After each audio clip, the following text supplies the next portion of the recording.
Et bonjour et bienvenue à tous dans cette émission qui traite d'informations positives. Le but ici va être de changer d'angle de vue sur les informations classiques ou bien de se concentrer sur d'autres qui font du bien au moral.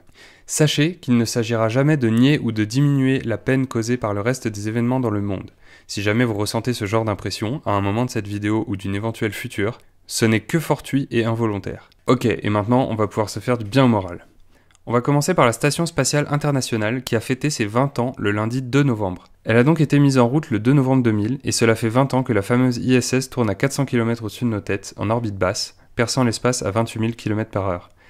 240 astronautes d'une vingtaine de pays s'y sont croisés, dont Thomas Pesquet, nous rappelant le succès de cette entreprise coopérative internationale, notamment entre les Américains, les Européens, les Canadiens, les Japonais et les Russes.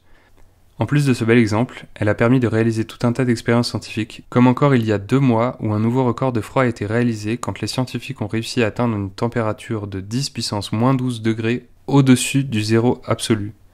C'est-à-dire qu'il y a le zéro absolu qui est de 0 Kelvin ou de moins 273,15 degrés Celsius, et que les scientifiques ont réussi à atteindre une température qui était située juste au-dessus de cette température, de 1 0, puis 11 0, puis un 1 degrés Celsius au-dessus de cette température. Ensuite, une info que j'adore, une équipe de biologistes ont récemment découvert que l'ornithorynque était biofluorescent. Qu'est-ce que ça veut dire ? En effet, habituellement brun, quand l'ornithorynque va passer sous l'effet de la lumière noire, ou qu'on appelle aussi la lumière UV, l'animal devient fluorescent et s'éclaire de cyan ou de vert. Il semblerait que ce ne soit pas lié au sexe de l'individu, et donc cela n'aurait aucun rapport avec la reproduction de l'espèce, puisque ça ne voudrait pas dire que le mâle, par exemple, puisse arborer ce genre de couleur pour attirer la femelle. Mais je trouve ça fou quand même de se dire qu'il y a des animaux qui peuvent devenir fluorescents sous une certaine lumière. Ensuite, petite pause sport, un grand bravo à l'équipe féminine de rugby d'Angleterre qui a réalisé pour la 2e année consécutive le Grand Chelem, dimanche dernier, donc le 1er novembre 2020, en écrasant l'Italie 54-0 à Parme lors de la 5e et dernière journée du tournoi Destination. Je vous emmène à nouveau dans l'espace avec des nouvelles de la sonde Voyager 2 de la NASA. Cette sonde spatiale voyage dans l'espace depuis maintenant 43 ans et a dépassé les limites de notre système solaire depuis bientôt 2 ans. Cela veut dire qu'elle est donc hors limite du système solaire dans ce qu'on appelle l'espace interstellaire. Au vu de sa position, elle n'est donc contactable que par une méga antenne de 70 mètres de large située à Canberra, en Australie.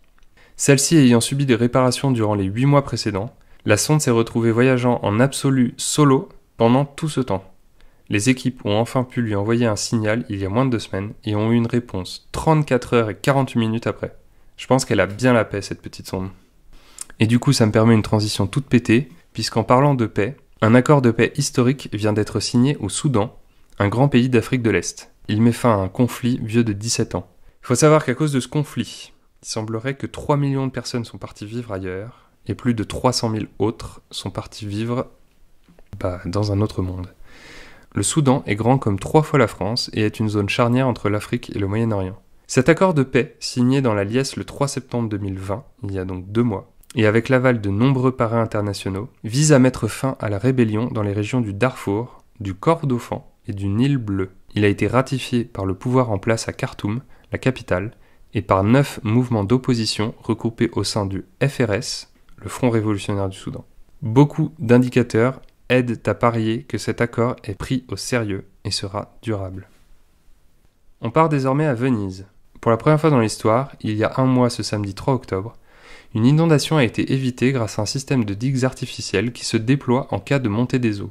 C'est un soulagement pour les habitants après les fortes inondations de novembre 2019, l'année dernière. Ce système, baptisé avec humour Moïse, ce nom viendrait apparemment de l'appellation module expérimental électromagnétique, a été imaginé dans les années 80, il y a donc 40 ans, et était en travaux depuis 17 ans en générant moult désaccords et polémiques. C'est donc super que ce projet ait enfin prouvé son efficacité. Petite brève dans la ville de Périgueux en France, en Dordogne, où depuis le 30 septembre dernier, les habitants sont autorisés à planter des légumes ou des fleurs dans l'espace urbain. Destinée à multiplier les îlots de fraîcheur et de verdure en ville, cette mesure s'adresse à tous les habitants de Périgueux. Ils peuvent déposer une demande pour un permis de végétaliser, qu'ils recevront à la seule condition de s'engager à entretenir la ou les plantations. Ensuite, les services techniques de la ville feront le nécessaire pour aider à la réalisation du projet. Et je trouve ça super à titre personnel de pouvoir végétaliser un peu la ville. L'un des exemples qui me vient en tête, c'est dans ma ville à moi, où j'ai repéré récemment que sur l'une des places publiques, il y a eu des plants de tomates cerises qui avaient été plantés. Maintenant, question Covid. La Coco, la Corona, notre chère amie. Je vous laisserai aller voir cet article qui parle de la mise au point réussie d'une IA, une intelligence artificielle, qui nous permettrait de déceler cette maladie chez tout le monde en écoutant la voix. Il semblerait que ce coronavirus affecte en fait la voix et la toux des personnes atteintes, même si celles-ci sont asymptomatiques. Des chercheurs du MIT ont conçu une intelligence artificielle capable de détecter ces changements inaudibles à l'oreille humaine. Et apparemment, ça marche de ouf. C'est hyper prometteur pour l'avenir. J'en profite d'ailleurs pour glisser que les chiffres nous annoncent que 32 350 000 personnes ont officiellement guéri de ce virus à travers le monde. Et on peut même, éventuellement, imaginer que c'est sûrement plus. Voilà, pour terminer ce tour de quelques informations positives, je vous laisserai le lien d'un article présentant des photos de chiots ou chiens tout juste piqués par des abeilles ou guêpes qu'ils ont avalées. Alors je sais que rire du malheur des autres est répréhensible, mais j'espère sincèrement que vous serez touchés autant que moi par ces petites bouilles d'amour. Alors, certaines m'ont fait un petit quelque chose au cœur, c'est sûr, mais la plupart m'ont vraiment fait rire et aimer ses compagnons encore plus. Voilà, j'espère que ça vous a plu de recevoir un peu de bonnes ondes. Moi en tout cas ça me fait du bien de pouvoir essayer d'en transmettre un peu. Je vous propose d'essayer chaque jour de rester positif et de muscler votre optimisme avec douceur et persévérance pour réussir à profiter un peu de toute la lumière qui existe, elle aussi, dans notre monde.